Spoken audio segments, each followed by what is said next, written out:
我是墨椒族唯一的纯血公主。娘亲总在耳边念叨，椒族的纯血血脉万万不能断在我手里。可海里那些家伙歪瓜裂枣的，我实在下不了嘴。于是我干脆霸王硬上弓，掳了个眉清目秀的回来。恰逢人族船王的宝船苍蓝号驶过东海，我抬手掀了涛浪，直接把船弄沉，将人拐回了深海礁宫。3年后，我抱着颗蛋，慢悠悠从焦母的珊瑚店面前游过。西西，你从哪儿整来的珍珠蛋？品相倒不错，给娘磨成粉敷脸正好。我骄傲地拍拍蛋壳，我自己生的。哦，你自己生的，那你好好抚。焦母的话卡在喉咙里，一声震彻深海的焦鸣炸响。焦西，你给老娘滚过来！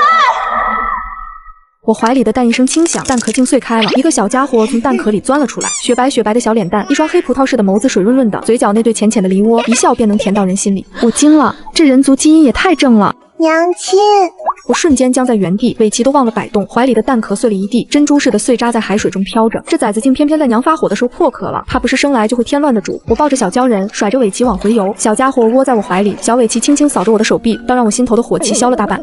吼什么吼？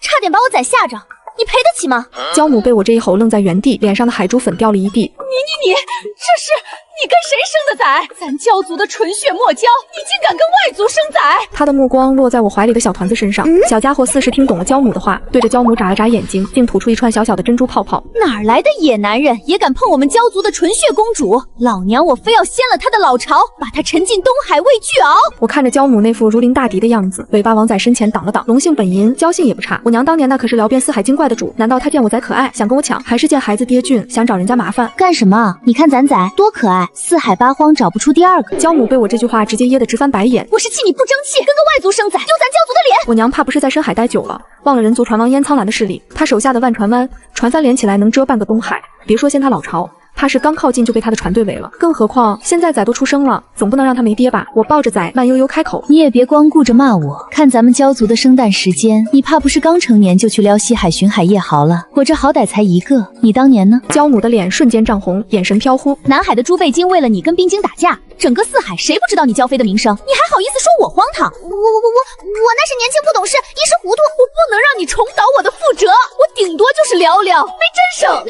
我抱着小鲛人，对着焦母翻了个大大的白眼。他说的这些话，我一个字都不信。我现在只要往四海游上一圈，就能感受到无数缕微薄的血脉相连的气息。不用想，全是我娘当年的杰作。只不过她生了也不养，要么扔给对方，要么丢在海里，全靠天收。不像我，爹娘都是纯种墨椒，我也是100%纯血，童叟无欺。我崽的爹虽然是人族，但好歹也是人族魁首，俊朗又有实力。你看咱崽，集焦族的灵动和人族的俊朗于一身，眉心的银珠印记还能吐灵炮，天赋比我还好。焦母的目光落在小家伙身上，小家伙似是感受到了他的注视，又吐出一串泡泡。泡泡落在焦母的珊瑚杖上，竟缠上了淡淡的荧光。走之前还不忘放句狠话：老娘迟早要找那个野男人算账。还有这小崽子，别让我发现他半分不好，不然连你一起收拾。我看着他的背影，撇撇嘴，咱崽这么可爱，他怕是疼还来不及呢。小家伙窝在我怀里，打了个小小的哈欠，小脑袋靠在我的手臂上，竟慢悠悠睡着了。我轻轻拍着他的背，心里盘算着，崽都出生了，总不能让他一直待在深海，连爹是谁都不知道。那燕苍蓝好歹是孩子爹，总不能让他白占便宜，连娃都不认，起码得把生崽养崽的钱给我补上，还要让他认祖归宗，给咱崽当靠山。没有钱，给我几艘他那艘能撞翻礁石的宝船也行，实在不行，给几个和他一样帅的人族小哥哥也可以。我比较大度，不挑物种的。说走就走，我翻出我的储物戒，往里面塞了一堆深海珍珠、珊瑚枝，还有几颗碧水珠。毕竟鲛人上岸离了水可不行。又找了块千年暖玉，雕成小小的摇篮，铺了3层胶销，把小家伙放进去。胶销在人间可是千金难求的宝贝，铺3层主要是怕我崽磕着碰着，其次是怕人间的糙东西刮坏了我的胶销。小家伙睡得正香，小尾鳍偶尔轻轻动一下，煞是可爱。一切准备就绪，我甩着尾鳍往海面游，临上岸前画出了人形，墨色的长发垂到腰际，皮肤是鲛人特有的冷白，就是腿还有点不太利索。怀里的暖玉摇篮被我用胶束护着，里面的小家伙依旧睡得安稳。人族的海岸边有个渡口，叫望海渡，和深海的礁宫不一样，这里全是沙子，踩上去软软的。我走了2步，差点打滑摔个屁股墩，还好我反应快，扶住了旁边的一块礁石。崽呀，你爹这地界的路可真难走，等找到你爹，让他给咱铺条焦山路，走起来才舒坦。小家伙咂了咂嘴，翻了个身，继续睡。看来是默认了。望海渡上有摆渡舟，和深海的礁船不一样，这船是木头做的，摇摇晃晃的，但是胜在便宜，交上2颗灵石就能坐，还能直达燕苍蓝的老巢万船湾。这玩意我就坐过一次，还是3年前我弄成燕苍蓝的宝船后，偷偷跟在他身后坐过一次。没想到这么多年，灵石竟然还没涨过价，真良心啊！我走到摆渡舟前，掏出4颗灵石递过去，撑船的老艄公愣了。姑娘，1人2颗就够了。我指了指怀里的暖玉摇篮。我不是一个人，还有我仔，他虽然小，但也是条生命，总不能让他白做吧。老少公看了看我怀里的摇篮，又看了看我，眼神怪怪的，但还是收了零食。姑娘坐那儿吧，稳当。我抱着摇篮坐过去，不得不说，这摆渡舟虽然简陋，但比自己又快多了，还不用费力气，省劲舒坦。改天抓个人族的木匠回交工，让他单独给我造一艘，要雕满珊瑚珍珠，还要能在海里跑，也能在陆地上走的，威武霸气的那种，这样才配得上我骄族公主的身份，也能让咱仔坐得舒服。我正坐在座位上，想象着自己和仔坐着专属座驾，在四海八荒挑选好看的男人时，一道尖酸的声音从旁边传了过来：你这人怎么回事？一个人占2个位置，还抱个破玉盒子，穷酸样，怕不是想讹船钱吧？我皱着眉头，将头扭了过去，看到一个穿锦缎衣服的胖男人，脸上满是油腻，眼睛还色眯眯地瞟我，那模样比深海的丑八怪章鱼精还难看。怀里的小家伙似是被这声音吵到了，小眉头皱了皱，嘤咛了一声。我瞬间火气上来，对着胖男人冷冷道：真丑！不是，你怎么上来就骂人啊？我好心提醒你，你还敢骂我？我翻了个白眼，谁骂你了？我不会骂人，我只是比较诚实，而且我带着孩子，你跟一个带孩子的娘亲抢位置，素质真低。我轻轻拍着摇篮，安抚着里面的小家伙，他又慢慢睡了过去。听到我的话，一整个摆渡舟的人都将目光投了过来，开始上下打量那个胖男人，眼神里满是鄙夷。在这里，我就要感谢我的那个船王男人了。自从他当上人族船王魁首后，就开始在沿海一带搞什么道德素质教育，还立了规矩，欺负老弱病残孕者，沉海喂鱼。他的规矩简单粗暴：你素质不好，没事，你可以改，你不改也没事，我找人把你沉进东海喂巨着就好了。毕竟他烟苍蓝，天下第一船王，他的万船湾，天下第一港。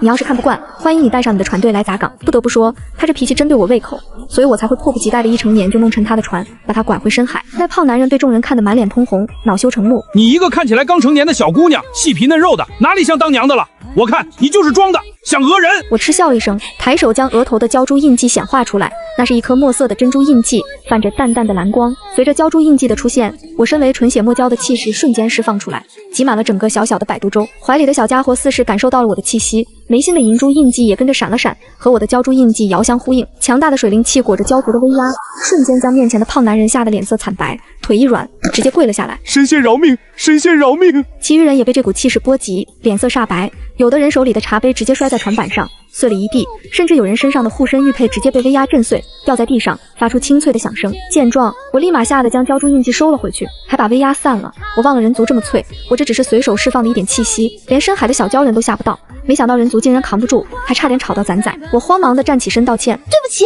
我不是故意的，我不知道你们人族这么脆，我以为你们至少和我家的小银鱼一样，最多被吓一跳，也不至于被吓成这样。我一边道歉，一边从储物戒里拿出一些我用不上的玩意，赔给那些被我震坏法宝的人。都是些在深海随处可见的东西，比如拇指大的小珍珠、碎掉的珊瑚枝，还有几颗普通的海珠，都是我堆在储物戒犄角旮旯里的，都快落灰了，不值钱的玩意。毕竟在深海，这种珍珠珊瑚随便捞捞就是一堆，我平时都用来喂鱼的。我把这些东西放到那些人手上，原本被震坏法宝有些肉疼的人，看到手里的珍珠珊瑚，脸上顿时露出了震惊之色，眼睛瞪得比铜铃还大，嘴巴张着能塞进一个鸡蛋。我看着他们的表情，小心翼翼地试探道：是太便宜了吗？其实我也有些小小的肉疼，虽然这些玩意不值钱，但也是我捞了半天的，要是他们嫌少，我可不想再拿好东西出来了。不过想想也是，他们那些护身法宝脆的跟海边的贝壳一样，肯定很不容易做出来，我连碰都没碰到就碎了，做起来也肯定特别难，赔这些应该差不多了吧。我的话还没说完，那些人就从椅子上瞬间弹射起来，啪的一声齐刷刷跪在我面前。大人赏赐圣品宝物之恩，小人铭记于心。大人的教息让小人的水属性修为有了很大精进，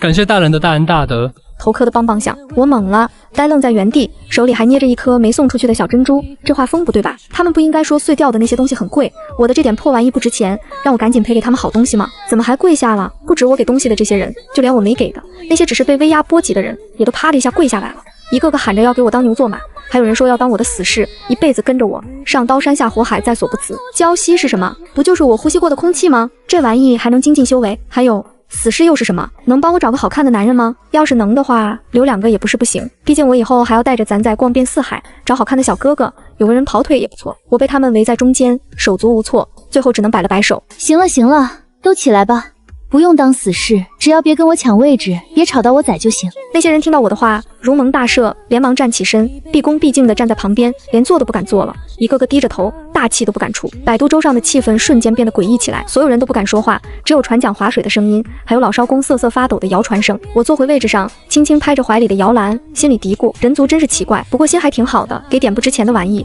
就恨不得把命都给我，比深海的那些精怪实在多了。快到万船湾的时候，其中一个看起来像是练家子的壮汉，递给我一个巴掌大的小船模型，通体由白玉打造，还镶着金珠，看起来精致得很。大人，这是小人偶然得到的极品灵宝渡海舟，能载人载物，还能避水防火，送给大人，聊表心意。我接过那艘白玉小船，掂了掂，手感不错，大小正好可以放下我的暖玉摇篮，便满意的点了点头，把摇篮放了进去，顺便还从储物戒里抓了一把凤凰羽毛放进去，不是为了保护攒仔，而是怕攒仔的暖玉摇篮太硬，把这个什么灵宝渡海舟给磕坏了。毕竟攒仔的东西都是深海的宝贝，比这白玉渡海舟金贵多了。说起来，那些凤凰真小气，当年我在南天门拔了几根它们的羽毛，用来给我的珍珠床铺底，结果那些凤凰滋哇乱叫的，追着我跑了3000里，非得让我用鲛人的鱼尾摸它们的脑袋才能安静下来。真是群小淘气鬼。下了摆渡舟，我深深地呼了一口气，终于摆脱了那些不知道为什么突然变得异常热情的人类了，缠了我一路，非要给我送东西，我的储物戒都快被塞满了。怀里的白玉渡海舟被我护在身前，里面的小家伙依旧睡得香甜，小胸脯轻轻起伏着。万船湾果然名不虚传，一眼望过去，全是船，大大小小的船帆连起来，遮天蔽日。码头边的青石路上，全是来往的船商、水手，吆喝声、叫卖声此起彼伏，热闹得很，比我们交工的集市热闹多了。就是味道不怎么好，全是鱼腥味和汗味，不如深海的海水清新。我站在码头边，抬头往远处看去，就能看到万船湾的主宅烟苍蓝的船王府建在海边的一座小山上，青瓦白墙，飞檐翘角，还有一座高高的望海楼。据说站在楼上能看到整个东海的船帆，不得不说是挺气派的，就是比我们交工差了点。我们交工的珊瑚店全是用千年红珊瑚建的，珍珠铺地，海珠挂顶，晚上亮起来比天上的星星还好看。到时候让烟苍蓝从他的船王府拆几块砖，从我三姑奶奶的海龙宫借2根万年珊瑚给插上，肯定比现在好看多了，也配得上攒仔的身份。事先说明，只有我三姑奶的龙宫在海里，我家的交工可不在海里，在东海的深海沟里。不过我家交工的屋顶同样有来自我三姑奶的珊瑚，珊瑚万岁。上次弄沉烟苍蓝的宝船是在万船湾外面的东海面上，所以这还是我第一次来万船湾，也是第一次来船王府。我刚走到船王府的大门口，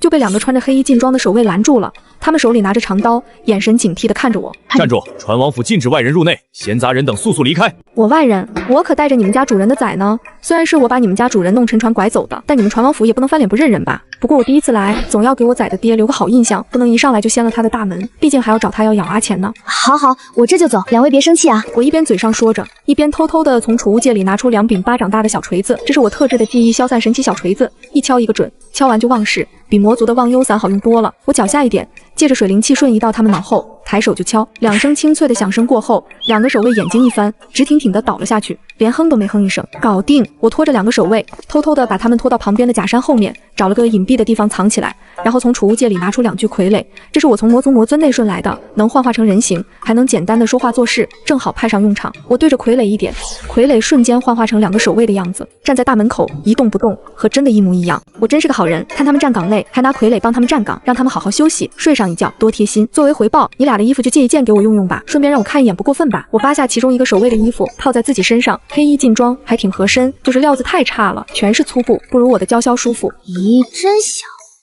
这个更小，早知道不看了，辣眼睛。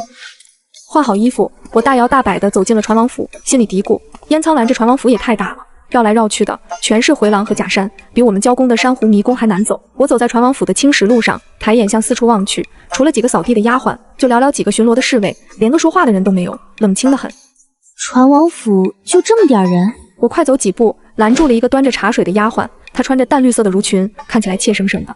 我刚从外面巡逻回来，府里的人都去哪儿了？我学着人族侍卫的语气，粗着嗓子说，手里还小心翼翼地护着怀里的白玉渡海舟。这位侍卫大哥，你看着面生得很，不是府里的人吧？还有，今天是船王大人的万船会，府里的人都去码头帮忙了，你怎么会不知道？坏了，露馅了！我也懒得跟他废话，抬手就拿出我的小锤子，对着他的脑袋轻轻一敲。丫鬟眼睛一翻，晕了过去。我拖着睡着的丫鬟往旁边的花坛挪去，还好这里人少，没人看见，要不然就麻烦了。要是吵到攒仔，我可饶不了那些人。我刚把丫鬟藏在花坛后面，想喘口气，一道声音就从身后转了过来。你在干什么？我心里咯噔一下，抬头望去，一个穿着青色锦袍的年轻男子站在不远处，手里拿着一把折扇，看起来温文尔雅，应该是传王府的管事之类的。完了，又被发现了！我干笑两声，试图蒙混过关。我说这位公子，这位姑娘突然睡着了，你信吗？那年轻男子皱着眉，往前走了2步。我看你形迹可疑，根本就不是府里的侍卫，跟我去见传王大人。我不等他说完，瞬移到他身后，抬手一锤子敲下去。算了，你还是忍一下吧。得，又睡着一个。这传王府的人真爱睡觉啊，一个个都这么嗜睡。待会见了燕苍兰，得好好说道一下，让他管管自己的下人，可不能让他们随地大小睡了，影响多不好。话说，我当年只弄沉了燕苍兰的船，把他拐回深海，连他叫什么都不知道，还是后来听深海的巡海鲛人说，人族传王魁首叫燕苍兰，这才有了个名字。至于他长什么样，我倒是记得清清楚楚。毕竟这么俊的男人，看一眼就忘不了。将这位睡着的公子和丫鬟安顿好后，我抬手一挥，用胶束把自己的衣服幻化成了刚刚那个丫鬟穿的淡绿色襦裙，头发也散下来，变成了人族女子的模样。毕竟将女孩子扒光扔路边，我还是有些于心不忍的。虽然我是鲛人，但也是个有原则的鲛人。刚刚那个丫鬟说今天是万船会，听起来像是一群船商聚在一起喝酒吹牛，还有可能打架。我最喜欢看人族打架了，比看深海的章鱼精和乌贼精打架有意思多了。我要去凑凑热闹。孩儿，一会儿再去找你爹，先跟你娘去吃吃瓜，看看热闹。我拍了拍怀里的白玉渡海舟，里面的小家伙翻了个身，咂了咂嘴。不过娘充分尊重你的意见，如果你不愿意，就摇摇头。我等了半天，躺在白玉渡海舟里的小家伙一动不动，连个细微的晃动都没有，更别说摇头了。好，那就跟你娘去凑凑热闹。我喜滋滋的转身就往码头的方向走，我一边走一边嘀咕，还不忘从储物戒里拿出一颗深海珍珠，剥了壳吃起来。珍珠肉嫩嫩的，甜甜的，比人间的糖果好吃多了，就是有点噎得慌。我又随手从旁边的池塘里捞了一口水喝，瞬间觉得舒坦多了。手里的白玉渡海舟被我护得严严实实，生怕被来往的人碰到。走到传王府的侧门，正好看到一群丫鬟端着茶水往码头走，我赶紧跟了上去，混在人群里，一路往万船湾的码头走去。码头边更热闹了，搭起了高高的台子，台子上摆着桌椅，周围全是穿着锦缎衣服的船商，还有不少穿着劲装的水手。我摸了摸肚子，有点饿了，毕竟从深海出来，还没吃过东西。我从储物戒里拿出一颗零食，换了一串糖葫芦，咬了一口，酸酸甜甜的，还挺好吃。我把糖葫芦凑到白玉渡海舟前，崽啊，你尝尝。不过你还小，吃不了，那就娘替你吃了。我一边吃着糖葫芦，一边往台子上看，想找找燕苍兰在哪里。毕竟他是船王，肯定在台子的正中间。果然，台子正中间的位置坐着一个男人，一身玄色锦袍，腰上系着一条玉带，玉带上挂着一块墨玉玉佩。他单手撑着下巴，坐在那里，正是我拐回深海的那个船王魁首燕苍兰。3年没见，他还是这么俊，比深海的任何一只精怪都俊。我果然没看错人，我宰的爹颜值在线，不亏。我抱着白玉渡海舟站在人群里，泛着花痴，心里嘀咕：这么俊的男人，怎么就被我弄沉船拐走了呢？果然是我魅力大，连人族船王都抵挡不住。就在我犯花痴的时候，台子上的燕苍兰突然抬眼，目光扫了过来，正好落在我身上，四目相对，我心里咯噔一下，手里的糖葫芦差点掉在地上。完了，被发现了。燕苍兰的目光落在我身上，停留了几秒，眼神里闪过一丝疑惑，似乎觉得我面生，又似乎觉得在哪里见过。我赶紧低下头，假装吃糖葫芦，心里砰砰直跳，不是怕他，就是有点心虚。毕竟当年是我先弄沉他的船，又把他民运拐回深海的。说起来，我还挺理亏的。不过转念一想，我都给他生崽了，他理亏才对，凭什么我心虚？我又抬起头，迎上他的目光，还对着他挑了挑眉，手里的糖葫芦咬得咔嚓响，怀里的小家伙似是感受到了空气中的异样，眉心的银珠印记轻轻闪了闪。燕苍兰的眉头皱了起来，站起身，对着旁边的一个管家模样的人说了几句，然后就从台子上走了下来，径直向我走来。周围的船商和水手看到船王大人走下来，都纷纷低下头，大气都不敢出。原本热闹的码头瞬间安静了不少。燕苍兰走到我面前，停下脚步，居高临下的看着我。他比我高了一个头还多，阴影将我笼罩住，身上带着淡淡的海水味和墨香，很好闻。你是谁？为何在我的万船会上还带着这么重的水灵气？不愧是船王，常年在海上走，对水灵气这么敏感，连我隐藏的蛟族气息都能察觉到，甚至连我怀里载的气息都感受到了吧？我也不装了，抬手一挥，解除了身上的幻术，恢复了自己的模样。墨色的长发垂到腰际，冷白的皮肤，眉眼间带着蛟族特有的妩媚，手里还抱着那个白玉渡海舟，里面是我的宝贝仔燕苍兰，好久不见。我笑了笑，露出2个小小的梨窝，和他的梨窝一模一样。燕苍兰看到我的模样，瞳孔猛地收缩，眼神里满是震惊，似乎想起了3年前的事情。他愣了半天，才开口，声音都有些沙哑：是你，那个弄沉我苍兰号的鲛人。什么叫弄沉你的苍兰号？明明是你的船太不结实，一碰就沉，能怪我吗？3年前，我只是用鱼尾轻轻拍了一下他的船底，结果那艘号称撞不翻的苍兰号就直接进水沉了。真不能怪我，是他的船质量太差。燕苍兰的嘴角抽了抽，似乎想起了当年的画面，脸色一阵青一阵白。当年他的苍兰号沉了，他掉进海里，被一股强大的水灵气裹着，带到了深海的一个珊瑚洞里。见到了一个貌美的鲛人姑娘，也就是我。那几天她在深海里被我好吃好喝招待着，就是不让她走。她原本以为是自己做的一场梦，毕竟世上哪有这么美的鲛人，还偏偏看上了她。没想到这竟然是真的。她的目光落在我怀里的白玉渡海舟上，看到里面的暖玉摇篮，摇篮里的小家伙不知何时醒了，正睁着黑葡萄似的眼睛看着她。眉心的银珠印记闪了闪，吐出一串小小的珍珠泡泡，泡泡飘到烟苍兰面前，轻轻炸开，散出淡淡的水灵气，和她身上的海水味交融在一起。烟苍兰的眼神瞬间满是难以置信。她活了20多年，见过各种各样的人，上到天庭的神仙，下到深海的精怪，却从来没想过自己竟然会和一只鲛人有孩子，还是这么小的一个小鲛人。这是什么？她的声音都有些颤抖，伸手想碰一下小家伙，又怕碰坏了。你的崽，燕苍兰，我是娇熙，墨鲛族的公主，这是我和你的孩子，今天来就是让你认祖归宗，顺便给点养娃钱。小家伙似是听懂了我的话，对着烟苍兰诺诺喊了声爹。那一声爹软糯又清脆，直接敲在了烟苍兰的心上。他低头看着摇篮里的小家伙，小家伙有着和我一样的墨色眼尾纹路，和他一模一样的梨窝，眉心的银珠印记泛着银光，小小的尾鳍轻轻摆动着。烟苍兰的眼神从震惊慢慢变成温柔，他小心翼翼地伸出手指碰了碰小家伙的小脸蛋，小家伙竟不怕生，用小脑袋蹭了蹭他的手指。人和鲛人怎么可能有孩子？怎么就不可能了？我是纯血墨鲛，你是人族魁首，基因都好，生出来的崽肯定是四海八荒第一俊的小鲛人。你看他天赋多好，还能吐灵泡。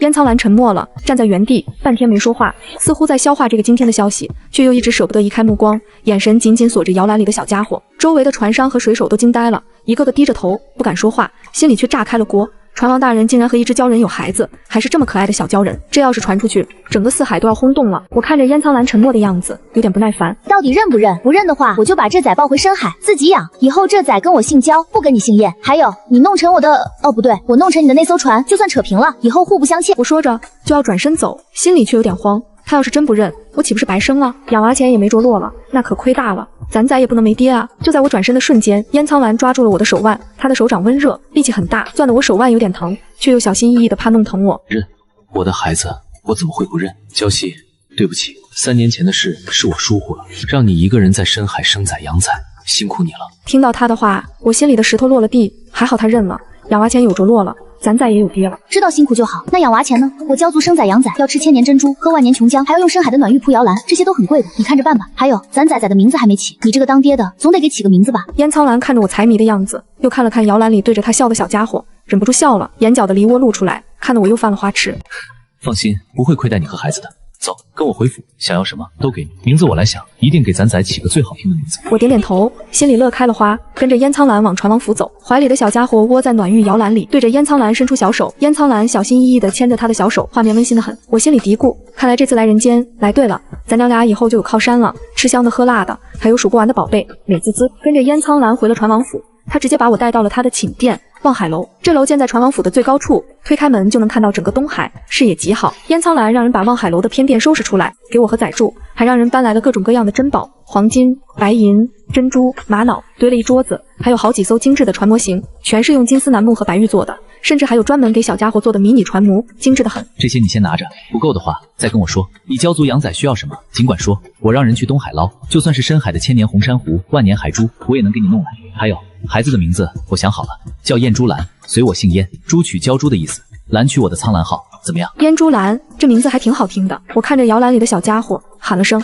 珠兰，燕珠兰。小家伙似是喜欢这个名字，眨眨眼睛，吐出一串泡泡，对着烟苍兰喊爹，珠兰。烟苍兰的眼睛瞬间亮了，笑得眉眼弯弯，把小家伙从娇熙怀里抱过来，小心翼翼地护在怀里。小家伙窝在他怀里，小尾鳍轻轻扫着他的胳膊，软糯糯的，看得周围的下人都忍不住笑了。我喜滋滋的，够了够了，不过珠兰的摇篮还得再弄大一点。还有，我离了水不行，你得把偏殿的池塘改成深海的环境，还要有源源不断的海水，温度要和深海一样。还有，我和珠兰吃的东西也要深海的。我巴拉巴拉说了一大堆，烟苍兰都耐心地听着，让管家记下来。不过烟苍兰倒是毫不在意，只要我和珠兰提的要求全都满足，甚至还额外加了不少，比如让人给珠兰打造了一整套深海暖玉的玩具，小珊瑚船、小珍珠鱼，精致的很，给我做了一床娇绡被，比我自己的还精致，还让人打造了一艘纯金的船，可以带着珠兰划着玩。我和珠兰就在船王府过上了衣来伸手饭来张口的好日子，每天吃着深海的珍馐，玩着各种各样的宝贝。珠兰则被烟苍兰宠上了天，走到哪抱到哪，生怕磕着碰着。烟苍兰还专门让人打造了一个小小的娇墙堡，把朱兰裹在里面，舒服得很。他每天处理完船务，就会来望海楼陪我和朱兰，有时候会抱着朱兰在窗边看东海的景色，教她认船帆，有时候会问我深海的事情，听我讲四海的精怪趣事，有时候还会教我人族的文字和规矩。朱兰则窝在一旁，偶尔吐出一串泡泡，逗得我们哈哈大笑。人族的文字太复杂了，比蛟族的泡泡文难多了。人族的规矩也多，吃饭要做好，说话要轻声，不能随便甩尾巴，不能随便释放威压，太麻烦了。朱兰倒是学得快，小小年纪就认识了不少人族的字，还会模仿烟苍兰的样子，拿着小小的折扇扇风，模样可爱极了。有一次我在船王府的花园里看到一只兔子，觉得可爱，就想抓来玩玩，结果兔子跑了，我追着兔子跑，不小心释放了一点蛟族的威压，把花园里的花花草草都震蔫了，还把路过的丫鬟吓得晕了过去。朱兰则窝在烟苍兰怀里，看着我跑，小嘴里喊着。烟苍兰听到动静赶来，看到一片狼藉的花园，还有我手里抓着的兔子，揉了揉我的头发。西西，慢点跑，别吓着下人。我撇撇嘴，把兔子放了。这兔子跑得太快了，一点都不好玩，不如深海的小银鱼乖。烟苍兰看着我，等以后我陪你和朱兰回深海抓一船的小银鱼，让你们玩个够。爹，娘回家。朱兰则在一旁用小脑袋蹭着烟苍兰的下巴，诺诺喊着。她的怀里暖暖的，好日子没过几天，麻烦就来了。这天我正和烟苍兰陪着朱兰在池塘里划着金船，手里拿着迷你船桨，时不时吐出一串泡泡。突然我感受到一股强大的蛟族气息从海面传来，越来越近，我心里咯噔一下，完了，我娘来了。果然下一秒，整个万船湾的海水都翻起了巨浪，码头边的船都被浪头拍得摇摇晃晃。船王府的池塘里，海水也开始沸腾起来。蛟母带着龟丞相和几个蛟人侍卫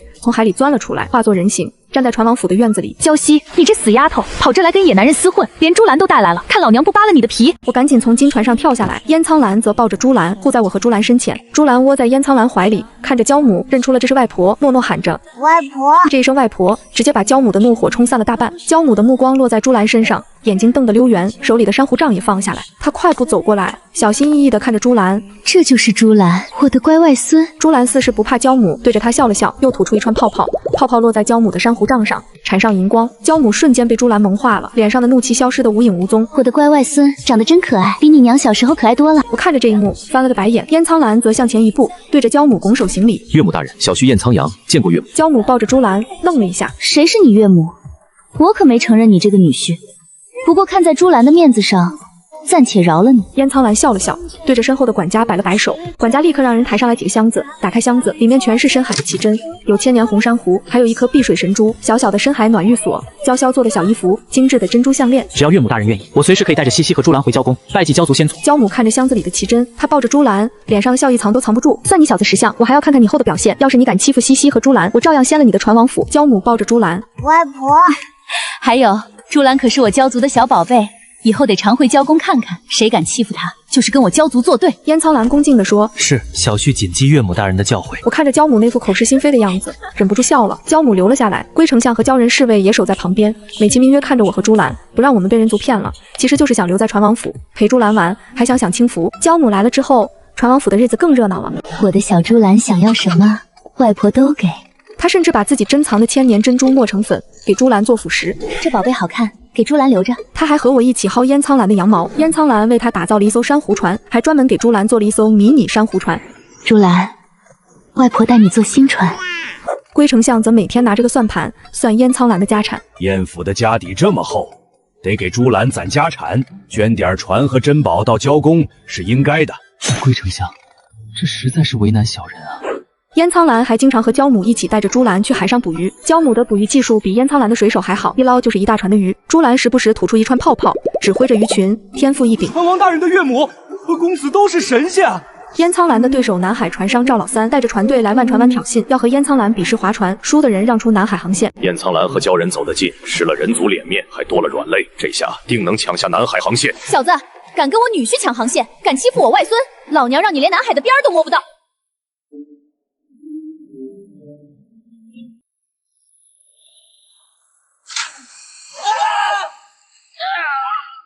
朱兰，给外婆加把劲儿，把他的船拍沉！再也不敢了，小人再也不敢了，求大人饶命！航线期书，我这就奉上。赵老三吓得魂飞魄散，连滚带爬的跑了。经此一事，烟苍兰的船王地位更稳了，整个四海的船商都知道，惹谁都不能惹船王大人一家，不然就会被蛟母和小蛟人联手收拾，进东海为聚宝。烟苍兰想学鲛人在水里呼吸，结果他学了半天，差点呛死在池塘里。爹，笨！你也太笨了吧，这都学不会。还是你们娘俩厉害，